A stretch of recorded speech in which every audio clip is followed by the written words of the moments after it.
L'inspiration.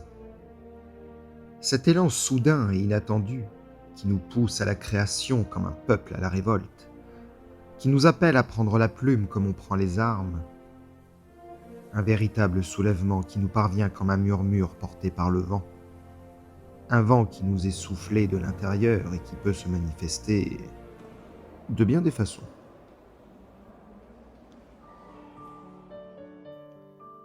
Cette inspiration peut très bien se déposer quelque part sur les touches d'un piano par le biais d'un doigté délicat, tandis qu'ailleurs, elle se diluera dans une aquarelle avec tout autant de douceur.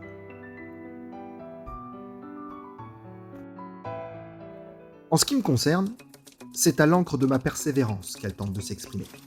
Car oui, j'écris. Enfin, j'essaie.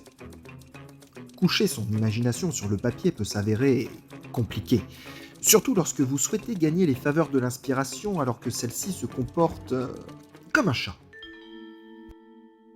Cherchez à tout prix à l'attraper et elle vous glissera entre les doigts. À l'inverse, laissez-la venir toute seule et vous n'aurez plus qu'à l'étreindre dans vos bras. Mais aussi cabochard que soit le chat, il n'en reste pas moins une créature corruptible. Agitez-lui des croquettes sous le nez et vous pourrez plus facilement l'amadouer.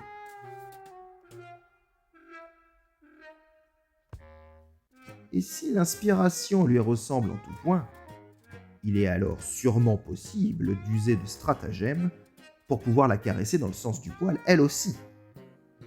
Ce qui est vrai sur un plan l'est sur tous les autres. Une question quasi existentielle se pose alors. Parce qu'on a le droit de boire du cidre. C'est une bonne situation, ça, Scribe. C'est qui le plus fort, l'hippopotame ou l'éléphant? Non, une autre question. Comment attire-t-on l'inspiration? J'ai essayé les croquettes. Ça n'a pas marché. Bon, plus basique, j'ai réfléchi. J'ai réfléchi à quoi écrire, comment l'écrire, quels mots choisir, mais rien n'est venu. Absolument rien. Les canaux de ma conscience semblaient obstrués. Tel un barrage en travers d'une rivière, le simple fait de réfléchir avait empêché ce courant impétueux qu'est l'inspiration de couler à flot et m'abreuver de ses idées fraîches. Alors, un peu à la manière de l'ours qui vient se poster au-dessus du torrent pour pêcher, patient et concentré, la solution serait peut-être de ne penser à rien et d'attendre. Attendre que l'inspiration jaillisse pour la saisir au vol. C'est malin, j'ai envie de saumon maintenant.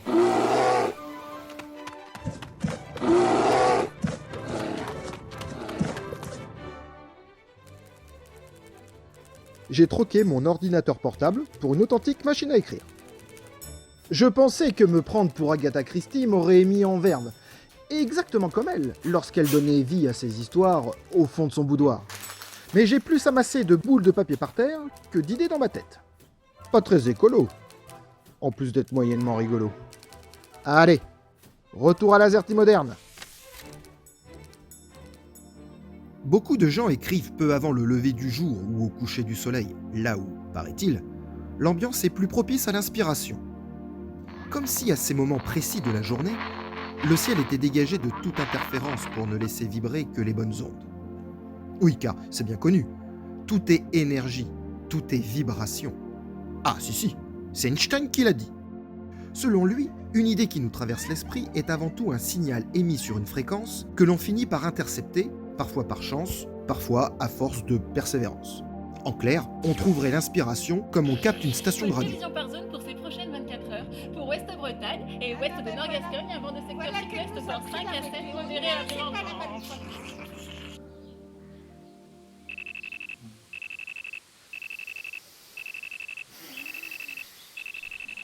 Mais me lever aux aurores pour me servir de mon antenne, ça n'a jamais été mon truc.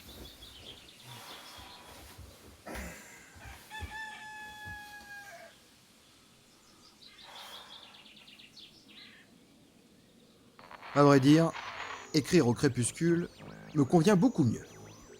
Un soir, j'ai sorti une bougie du fond d'un tiroir en même temps qu'un bic pour l'allumer. Le briquet, hein, pas le stylo. Puis, je l'ai posée sur ma table. Me suis assis face à elle, carnet et bic à la main. Le stylo, pas le briquet. Oui, il faut suivre. Et j'ai commencé à fixer intensément la silhouette frêle et vacillante de la flamme dont j'espérais tant l'émergence de mon inspiration. Mais la promesse ne fut pas tenue. À la place, les ténèbres. Et rien de plus. Néanmoins, l'idée que le feu puisse jouer le rôle de passage entre le monde matériel et spirituel n'était pas à obscurcir pour autant. Après tout, quoi de plus logique qu'une manifestation lumineuse pour tenter d'illuminer un esprit? Et si la lueur ténue de ma bougie était un portail magique, alors je devais très certainement pouvoir l'activer par l'incantation d'une formule magique. J'ai alors tenté un truc. Éclaire-moi dans la nuit, ô phare lilliputien, et apporte-moi la... Oh, on dirait que ça marche.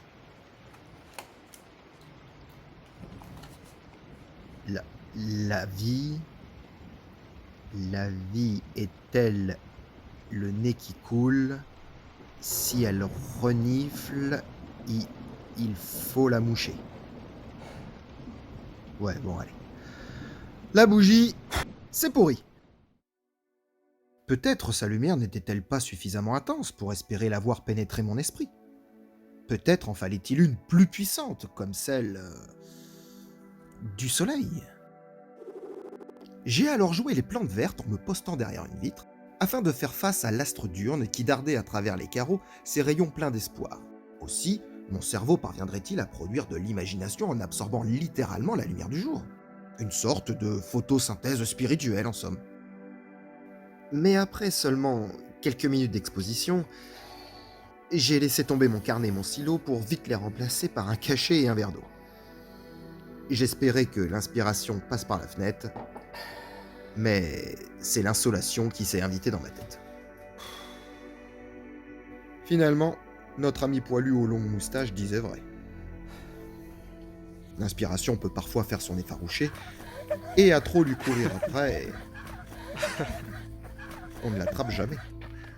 Et dans cette course effrénée, j'ai bien peur de m'être épuisé. La détermination qui m'avait aidé à me propulser de mes starting blocks me manque désormais comme l'air dans les poumons. Mais je refuse d'abandonner.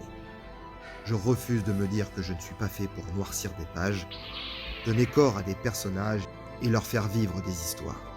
Je préfère me dire que mon manque d'inspiration n'est que passager et que je bénéficierai, à l'instar du coureur, d'un second souffle. Alors, sans forcer les choses, sans m'y attendre, je serai à nouveau touché. Et peut-être même que c'est déjà sous mon nez. Ce qui est vrai sur un plan l'est sur tous les autres. Allez, ça glisse. Au pays des merveilles, Bravo, Frankie. je sens tes groseilles. Allez, ça glisse. Au pays des merveilles, Bravo, Frankie. c'est du savon de Marseille. C'est ça.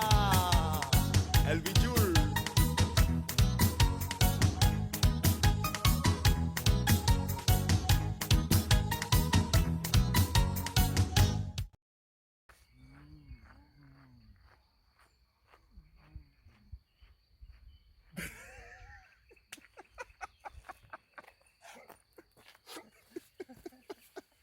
Elle joue le à fond, elle.